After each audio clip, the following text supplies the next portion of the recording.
Mga kabunyog, mga kababayan, magandang araw sa inyong lahat. Welcome po sa isa namang episode ng ating talakayan dito po sa Attorney Ricky Tumutorgo, nagtataguyod ng katotohanan, nakikipaglaban para sa bayan. ito namang si Attorney Vic Rodriguez, dating Executive Secretary ng administrasyon ni Marcos. Ito yung unang Executive Secretary ni Marcos o ni PBBM. Pag upo ni PBBM, ito yung kanyang ginawang Executive Secretary dahil sa matagal na panahon, itong si Vic Rodriguez, ito yung abogado ni PBBM sa kanyang protest kay dating Vice President Leni Robredo. Panahon ng kampanya, ito yung kanyang tagapagsalita, spokesperson. Kaya nung manalo ang unit team, ginawa siyang itong si Attorney Vic Rodriguez, siya kaagad yung ginawang executive secretary. Kaya lang hindi pa nga nakakaupo yung lahat halos ng mga appointment sa mga Joyce positions, yung mga Bureau of Customs, BIR, yung maraming pera. Ang linagay doon, mga tao ni Attorney Vic Rodriguez, yun yung mga tao daw ni Vic Rodriguez yun. So siguro nag-react si Lalisa Araneta, ano ba yan? Yung mga positions na may malaking mga pagkakapirahan tulad ng Philippine Ports Authority, yung yung customs, mga tao daw ni Vic Rodriguez ang nilagay. Pagkatapos yung controversial na importation ng asukal, ay di ba biglang pumutok yun. Yung biglang nag-import ng napakalaking kantidad o quantity o volume ng sukal. Hindi naman yun mai-import kung walang perma ang presidente kasi siya yung DA secretary noon. Tumata yung DA secretary. Sinong nag-initial doon para sa presidente? Ayun, inimbestigahan yon. Doon nasalang si Vic Rodriguez. Kaya ito, bagamat sinasabing nag-resign, kung anong rason, personal, ang totoo, pinag-resign ito. Ang totoo. So masama ang loob niya ngayon sa Marcos. Bigla siyang lumipat ngayon sa Duterte. Tumakbo pa siyang senador sa Duterte, hindi naman siya nanalo itong si Vic Rodriguez. Mukhang tatakbo uli sa 2028 si Vic Rodriguez at talagang ito ngayon dahil sa sama ng loob niya sa Marcos, ah, talagang aktibo ito sa pag-organize. Siya yung nag-organize ng mga maisog chapter sa Pilipinas, sa iba't ibang lugar sa abroad. Umiikot ito lagi si Vic Rodriguez, kasama nila Mike Defensor. Yan yun. So ngayon, dahil sa mga maiinit na issue sa mga Duterte, tapos magsisimula na ang impeachment kay Sara, may panawagan itong si Atty. Vic Rodriguez. Sabi niya, kinakailangan natin siyang tulungan, si Sara daw.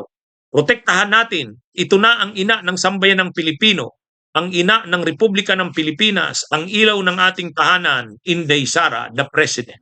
Atin pong protektahan, tulungan, pakaingatan at suportahan si Inday Sara, the President. Ito na po ang ina ng sambayan ng Pilipino, ang ina ng Republika ng Pilipinas, ang ilaw ng ating tahanan, Inday Sara, the President. Isang tunay na ina sa bawat Pilipino at sa bawat pamilyang Pilipino. Wow! Ina daw ng bayan si Sara. Ito na naman si Atty. Vic Rodriguez. Magsisip-sip na naman kay Sara eh. Parang katulad nung ginawa niya nun kay PBBM. Ha? Ha? At ano to? O ngayon, kasi syempre maraming nagsasabi na si Sara Duterte ang frontrunner o pinakamalakas na panlaban sa presidente. Eh mukhang gusto na namang makabalik ni Vic Rodriguez sa Malacanang. Baka gusto niyang kumuha ng mataas na posisyon o kaya susugal siya dito kay Sara. Kasi wala na, hindi naman siya makakabalik na sa administrasyong Marcos. Sinipa na siya doon. Saka siya alam niya naman, hindi na. Ano na yan? Masama na ang loob ni Vic Rodriguez sa gobyerno ni Marcos sa administrasyon. Kaya dito na siya sumusugal, dito na siya tumataya kay Sara.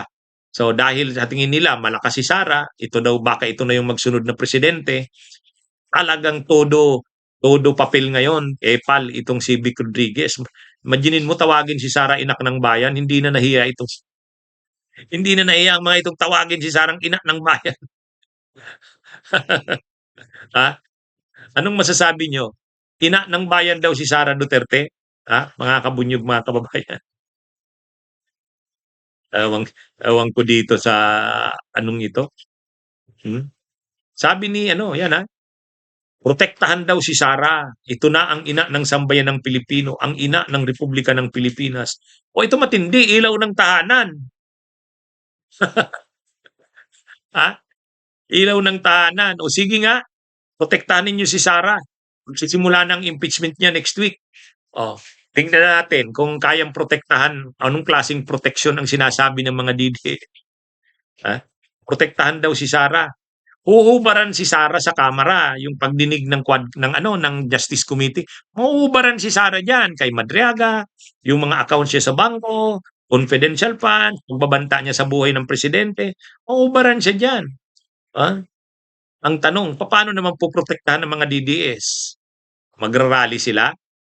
Eh, ilang beses na silang nagpapatawag ng rally, hindi naman dumarami ang tao, ilan pa rin lang eh. Walang anyway, ah, mukhang pumapapel na naman itong si Vic Rodriguez. Inayaya ko po ang lahat ng sambayan ng Pilipino. Ako po si Attorney Vic Rodriguez, Pilipino abogado maisog. Ang aking pong presidente, si Inday Sara Duterte. Nag-aambisyon yata na pag nanalo si Sara, mabibigyan siya ng cabinet post. Kaya ngayon, kahit nakakapangilabot, tinatawag niya si Sarang ina ng bayan. Protektahan natin. Kailangan natin siyang tulungan. Ito ang ina ng bayan. Wow. Ha? Parang hindi ba kinikilabutan tong si Vic Rodriguez sa mga sinasabi niya? Si Sara, ina ng bayan. Ha? Ina ng bayan. Ano?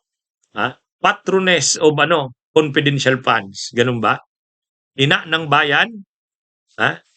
Ano to? Anong tawag diyan? Patroness of confidential funds. Yan yung diyan.